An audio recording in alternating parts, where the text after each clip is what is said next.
പഞ്ചദശി 13-ാം അധ്യായം ബ്രഹ്മാനന്ദത്തിൽ അദ്വൈതാനന്ദ പ്രകരണം. യോഗ പരിശീലനം കൊണ്ട് ഒരാൾ ഉള്ളിൽ സത്യത്തെ സാക്ഷാത്കരിച്ച് ആനന്ദിക്കുന്നതാണ് യോഗാനന്ദം.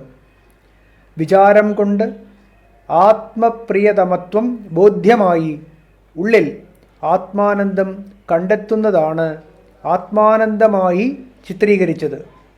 വാസ്തവത്തിൽ യോഗാനന്ദവും ആത്മാനന്ദവും ഫലത്തിൽ ഒന്നുതന്നെയാണെന്നും കണ്ടു.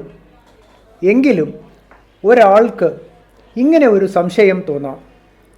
11-ാം അധ്യായത്തിൽ പ്രതിപാദിച്ച യോഗാനന്ദം ഉപാധിരഹിതമായി തീരുമ്പോൾ നിജാനന്ദ രൂപത്തിൽ ബ്രഹ്മാനന്ദമായി തീരുന്നു എന്ന് പറഞ്ഞാൽ അത് യുക്തിക്ക് ചേരുന്നതാണ്. പക്ഷേ ഗൗണ മിഥ്യാത്മഭേദങ്ങളോടും ആകാശാദി പഞ്ചഭൂത ഭേദങ്ങളോടും ചേർത്ത് വിവേചിച്ചറിയുന്ന ആത്മാനന്ദമാണല്ലോ 12-ാം അധ്യായത്തിൽ പ്രതിപാദിച്ചിരിക്കുന്നത്. ഗൗണമിഥ്യാത്മഭേദങ്ങൾ ദ്വൈതബുദ്ധിക്ക് കാരണമാണല്ലോ.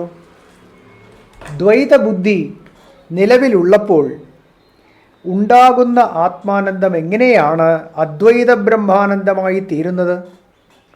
ചുരുക്കത്തിൽ 11-ാം അധ്യായത്തിലെ യോഗാനന്ദത്തെ എന്ന പോലെ 12-ാം അധ്യായത്തിലെ ആത്മാനന്ദത്തെയും ബ്രഹ്മാനന്ദമായി കണക്കാക്കാമോ എന്നാണ് സംശയം.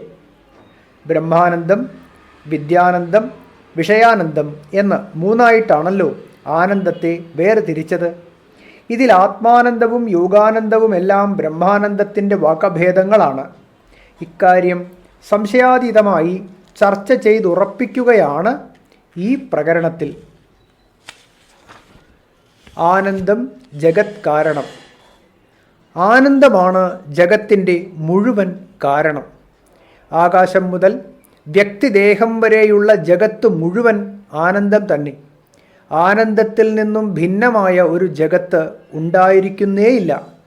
അപ്പോൾ അദ്വൈത ബ്രഹ്മാനന്ദത്തിൻ്റെ വിവർത്തമാണ് ജഗത്തെന്ന് സിദ്ധമായില്ലേ? തൈത്തരീയോപനിഷത്താണ് ഇക്കാര്യം സംശയമെന്നെ പ്രഖ്യാപിക്കുന്നത്. ഉപനിഷത്തിൻ്റെ പ്രഖ്യാപനം ഇതാണ്: സകല പ്രപഞ്ച ഘടകങ്ങളും ആനന്ദത്തിൽ നിന്നും പൊന്തിവരുന്നു, ആനന്ദത്തിൽ തന്നെ നിലനിൽക്കുന്നു, ആനന്ദത്തിൽ തന്നെ വീണ്ടും ലയിക്കുകയും ചെയ്യുന്നു. പൊന്തുന്നതും നിലനിൽക്കുന്നതും ലയിക്കുന്നതും ആനന്ദത്തിലാണെങ്കിൽ ആനന്ദത്തിൽ നിന്ന് ഭിന്നമായി ഒന്നും ഉണ്ടായിരിക്കാൻ പറ്റുന്നതല്ലല്ലോ. ആനന്ദോ ബ്രഹ്മേതി വ്യജാനാത് ആനന്ദാധ്യേവ ഖൽവിമാനി ഭൂതാനി ജായന്തെ ആനന്ദേന ജാതാനി ജീവന്തി ആനന്ദം പ്രയന്ത്യഭിസംവിശന്തി. ഈ ഉപനിഷത്ത് പ്രഖ്യാപനത്തിൽ ഒരു കാര്യം പ്രത്യേകം ഓർമ്മിക്കുവാനുണ്ട്. ഒരു കുശവൻ മണ്ണിൽ നിന്നും കുടമുണ്ടാക്കുന്നത് പോലെയല്ല ആനന്ദം ജഗത്തിനെ സൃഷ്ടിക്കുന്നത്. കുടത്തെ സംബന്ധിച്ച് മണ്ണ് ഉപാദാന കാരണവും കുശവൻ നിമിത്ത കാരണവുമാണ്. കാര്യങ്ങളിലെല്ലാം തുടർന്ന് നിലനിൽക്കുന്ന കാരണമാണ് ഉപാദാന കാരണം. പാത്രങ്ങൾക്കും മണ്ണും ആഭരണങ്ങൾക്ക് സ്വർണവും, പാത്രങ്ങൾക്ക് മണ്ണും ആഭരണങ്ങൾക്ക് സ്വർണവും ഉപാദാന കാരണമാണ്. അതുകൊണ്ട് കുശവൻ സൃഷ്ടിച്ച കുടം കുശവനിൽ നിന്നും ഭിന്നമായി കാണുന്നത് പോലെ ആനന്ദം സൃഷ്ടിച്ച പ്രപഞ്ചവും ആനന്ദത്തിൽ നിന്നും ഭിന്നമായി കൂടെ എന്ന് ശങ്കിക്കാൻ പാടില്ല. ആനന്ദം ജഗത്തിൻ്റെ നിമിത്ത കാരണമല്ല, പിന്നെയോ ഉപാദാന കാരണമാണ്. അപ്പോൾ മണ്ണുകൊണ്ടുണ്ടാക്കിയ പാത്രങ്ങളെല്ലാം മണ്ണു തന്നെ ആയിരിക്കുന്നത് പോലെ സ്വർണം കൊണ്ടുണ്ടാക്കിയ ആഭരണങ്ങളെല്ലാം സ്വർണം തന്നെ ആയിരിക്കുന്നത് പോലെയും ആനന്ദത്തിൽ നിന്നും പൊന്തിയ ജഗത്തും ആനന്ദം തന്നെ ആയിരിക്കാനേ വഴിയുള്ളൂ. മണ്ണുകൊണ്ടുള്ള കുടം ഉണ്ടാക്കുന്നതും നിലനിൽക്കുന്നതും ലയിക്കുന്നതുമൊക്കെ മണ്ണിലാണ്, അല്ലാതെ കുശവനിലല്ല. അതുപോലെ ജഗത്തിൻ്റെ സൃഷ്ടിസ്ഥിതി ലയങ്ങൾക്ക് ഉപാദാനമായിട്ടാണ് ശ്രുതി ആനന്ദത്തെ വിവരിക്കുന്നത്. ഉപാദാനം 3 വിധം. കാര്യങ്ങളുടെ ഉപാദാന കാരണം 3 വിധമുണ്ടാകാം. ആരംഭക കാരണം, പരിണാമി കാരണം, വിവർത്തി കാരണം. ഇവയാണ് ആ ഭേദങ്ങൾ. പ്രപഞ്ചത്തിന് ഒരു പരമകാരണമുണ്ടെങ്കിൽ അത് ആരംഭകമോ പരിണാമിയോ ആയിരിക്കാൻ പറ്റുന്നതല്ല. അതുകൊണ്ട് പ്രപഞ്ചം പരമകാരണത്തിൻ്റെ വിവർത്തമാകാനേ പറ്റൂ എന്ന് യുക്തിക്ക് പോലും സന്ദേഹലേശം കൂടാതെ ബോധ്യപ്പെടുന്നതാണ്. ആരംഭക കാരണം. ഭിന്നമായ കാരണത്തിൽ നിന്നും ഭിന്നമായ കാര്യമുണ്ടാകുന്നു. ഇവിടെ കാരണം ഒരു പുതിയ കാര്യത്തെ സൃഷ്ടിക്കുകയാണ് ചെയ്യുന്നത്. നൂലിൽ നിന്നും വസ്ത്രമുണ്ടാക്കുന്നു. നൂല് ക്രമേണ വസ്ത്രത്തെ ഉണ്ടാക്കി. നൂലും വസ്ത്രവും 2 ഭിന്ന വസ്തുക്കളാണ്. അതുകൊണ്ട് വസ്ത്രത്തെ സംബന്ധിച്ചിടത്തോളം നൂല് ആരംഭക കാരണമാണെന്ന് പറയാം. അളവിലും പ്രയോജനത്തിലും നൂലും വസ്ത്രവും ഒരുപോലെയല്ല കാണപ്പെടുന്നത്. ചിലർ ലോകത്തുള്ള എല്ലാ കാരണകാര്യബന്ധങ്ങളെയും ഈ ആരംഭവാദത്തിൽ തന്നെ പെടുത്തുന്നുണ്ട്. സകല കാര്യങ്ങളും ആരംഭത്തിൽ മുമ്പില്ലാതിരുന്നത് പുതുമയായി ഉണ്ടാവുകയാണെന്നാണ് അവരുടെ അഭിപ്രായം. ഈ അഭിപ്രായം സ്പഷ്ടമായും അംഗീകാര്യമല്ലെന്ന് ചിലർക്ക് തോന്നി. ചില കാര്യങ്ങൾ കാരണത്തിൽ വന്നുചേരുന്ന അവസ്ഥാഭേദങ്ങൾ മാത്രമാണെന്ന് വ്യക്തമായും കാണാൻ കഴിയും. അതുകൊണ്ട് കാരണകാര്യ ചർച്ചയിൽ പരിണാമവാദം എന്നൊന്നുകൂടി അംഗീകരിക്കേണ്ടി വന്നു. പരിണാമി കാരണം. കാരണത്തിന് അവസ്ഥാഭേദം കൊണ്ട് കാര്യരൂപം ലഭിക്കുന്നതാണ് പരിണാമം. ഇങ്ങനെ അവസ്ഥാഭേദം കൊണ്ട് കാര്യത്തെ ഉണ്ടാക്കുന്ന കാരണത്തെ പരിണാമി കാരണം എന്ന് പറയുന്നു. പാലിൽ നിന്നും തൈരുണ്ടാകുന്നു. അഥവാ മണ്ണിൽ നിന്നും പാത്രങ്ങളോ സ്വർണത്തിൽ നിന്നും ആഭരണങ്ങളോ ഉണ്ടാകുന്നു. ഇവിടെയൊക്കെ കാരണത്തിന് ചില അവസ്ഥാഭേദങ്ങൾ വരുന്നതോടുകൂടി അവ കാര്യങ്ങളായി മാറുന്നതായിട്ടാണ് കാണുന്നത്. മേൽ കാണിച്ച ദൃഷ്ടാന്തങ്ങളിൽ പാല്, മണ്ണ്, സ്വർണം എന്ന കാരണങ്ങൾ അവസ്ഥാന്തരം പ്രാപിച്ച് പുതിയ പേരുകൾ സ്വീകരിക്കുന്നതായിട്ടാണ് നാം കാണുന്നത്. സ്വസ്വരൂപം നഷ്ടപ്പെടുത്തി അവസ്ഥാന്തരം പ്രാപിക്കുന്ന കാരണം ഒരിക്കലും നിത്യമായിരിക്കാൻ പറ്റുന്നതല്ല. മാത്രമല്ല പല പല കാര്യരൂപങ്ങളിൽ അല്പാൽപമായി വേർതിരിയാനിട വരുന്നതോടുകൂടി അത്തരം കാരണം അവയവങ്ങൾ ചേർന്നുണ്ടാകുന്നതും നശിക്കുന്നതുമാണെന്നും വന്നുപോകുന്നു. മാത്രമല്ല പല പല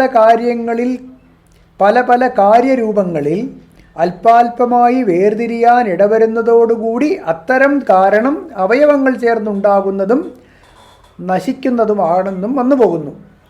പ്രപഞ്ചത്തിന് ഒരു പരമകാരണമുണ്ടെങ്കിൽ ഒരിക്കലും അത് മറ്റൊന്നിൽ നിന്നും ഉണ്ടായതാകാൻ പറ്റുകയില്ലല്ലോ. ഉണ്ടാകാത്തതല്ലെങ്കിൽ അത് നശിക്കുകയുമില്ല. ഉണ്ടായതേ നശിക്കൂ. നശിക്കാത്തതാണെങ്കിൽ അതിനെ അല്പാൽപമായി വേർപെടുത്താനും കഴിയുന്നതല്ല. പ്രപഞ്ചത്തിന് ഒരു പരമകാരണമുണ്ടെങ്കിൽ അത് അജവും നിത്യവും അഖണ്ഡവുമായിരിക്കാനേ പറ്റൂ. അജവും നിത്യവും അഖണ്ഡവുമായ കാരണത്തിൽ നിന്ന് പരിണാമപ്രക്രിയയനുസരിച്ച് കാര്യങ്ങൾ ഉണ്ടാകാൻ സാധ്യമല്ലെന്ന് തീർച്ചയാണല്ലോ. അപ്പോൾ കാരണത്തിന് ഒരു ചലനവും കേടും സംഭവിക്കാതെ കാര്യരൂപങ്ങളെ പ്രതിഭാസിപ്പിക്കുന്ന ഒരു കാരണകാര്യബന്ധം അംഗീകരിച്ചാലേ നിത്യമായ ഒരു കാരണസത്തയിൽ പ്രപഞ്ചമുണ്ടായി മറയുന്നുവെന്ന് സിദ്ധാന്തിക്കാൻ കഴിയൂ. അങ്ങനെ കണ്ടെത്തിയ കാരണകാര്യരൂപമാണ് വിവർത്തം. വിവർത്തി കാരണം. കാരണത്തിന് യാതൊരു ചലനവും കേടും വരാതെ അവസ്ഥാഭേദ രൂപത്തിലുള്ള കാര്യം അതിലുണ്ടെന്ന് തോന്നിച്ചാൽ അതാണ് വിവർത്തം. അങ്ങകലെ മങ്ങിയ വെളിച്ചത്തിൽ ഒരു കയറു കിടക്കുന്നത് കണ്ടിട്ട് ഒരാൾ അതിനെ പാമ്പാണെന്ന് ധരിക്കുന്നു. ഇവിടെ കാണുന്നവനെ സംബന്ധിച്ചിടത്തോളം പാമ്പുണ്ട്. അത് നിമിത്തം അയാൾക്ക് ഭയവും വിറയലും ഉണ്ടാകുന്നുണ്ട്. കാണപ്പെടുന്ന പാമ്പ് അതിൻ്റെ അധിഷ്ഠാനമായ കയറിനെ കാണുന്നതുവരെ നിലനിൽക്കുകയും ചെയ്യും. പാമ്പെന്ന കാര്യം ഉണ്ടായതായി തോന്നുന്നുണ്ടെങ്കിലും കാരണമായ കയറിന് യാതൊരു ചലനവും കേടും സംഭവിക്കുന്നില്ലെന്നുള്ളതും ഓർക്കേണ്ടതാണ്. ഈ വിവർത്ത പ്രക്രിയ അനുസരിച്ചാണ് ആദികാരണമായ പരമാത്മസത്തയിൽ പ്രപഞ്ചം പ്രതിഭാസിക്കുന്നത്. പ്രപഞ്ചമുണ്ടായി നിലനിൽക്കുമ്പോഴും ആ പരമകാരണത്തിന് യാതൊരു വികാരവും സംഭവിക്കുന്നില്ല. വിവർത്ത പ്രക്രിയയിൽ വ്യക്തമായും 3 ഘടകങ്ങൾ കാണുന്നുണ്ട്. കാര്യങ്ങൾക്കൊക്കെ അധിഷ്ഠാനമായ അചഞ്ചല കാരണം, കാരണത്തിൽ കാര്യത്തെ ഉണ്ടെന്ന് ഭാവന ചെയ്യുന്ന സങ്കല്പം, കാര്യപ്രതിഭാസം. രജ്ജുസർപ്പത്തിലും ഈ 3 ഘടകങ്ങളും കാണാം. അധിഷ്ഠാനമായ കയറ്, പാമ്പിനെ കാണുന്നവൻ്റെ സർപ്പസങ്കല്പം, സർപ്പമുണ്ടെന്നുള്ള തോന്നൽ.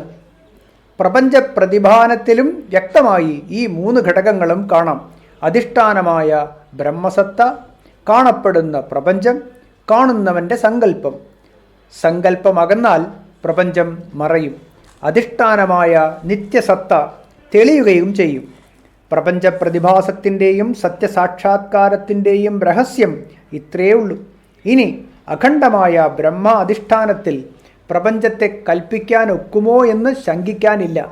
അഖണ്ഡമായ ആകാശത്തിൽ കണ്ണിൻ്റെ കാഴ്ചക്കുറവ് ഒരു മേൽക്കട്ടിയെ സങ്കൽപ്പിച്ചു കാണുന്നില്ലേ? അഖണ്ഡമായ ആകാശത്തിൽ കണ്ണിൻ്റെ കാഴ്ചക്കുറവ് ഒരു മേൽക്കട്ടിയെ സങ്കൽപ്പിച്ചു കാണുന്നില്ലേ? നിർമ്മലമായ ആകാശത്തേക്ക് ഉയർന്നു നോക്കിയാൽ ഘനമുള്ള ഒരു നീല മേൽക്കട്ടി അതിനെ മൂടിയിരിക്കുന്നതായി കാണാം. നിർമ്മലമായ ആകാശത്തേക്ക് ഉയർന്നു നോക്കിയാൽ ഘനമുള്ള ഒരു നീല മേൽക്കട്ടി അതിനെ മൂടിയിരിക്കുന്നത് കാണാം. വാസ്തവത്തിൽ അങ്ങനെ ഒരു മേൽക്കട്ടിയും അവിടെ ഇല്ല. എങ്കിലും അതുണ്ടെന്ന് തോന്നുന്നു. ഇതുപോലെയാണ് ബ്രഹ്മസത്തയിൽ ഉണ്ടാകുന്ന എല്ലാ പ്രപഞ്ച പ്രതിഭാസങ്ങളും.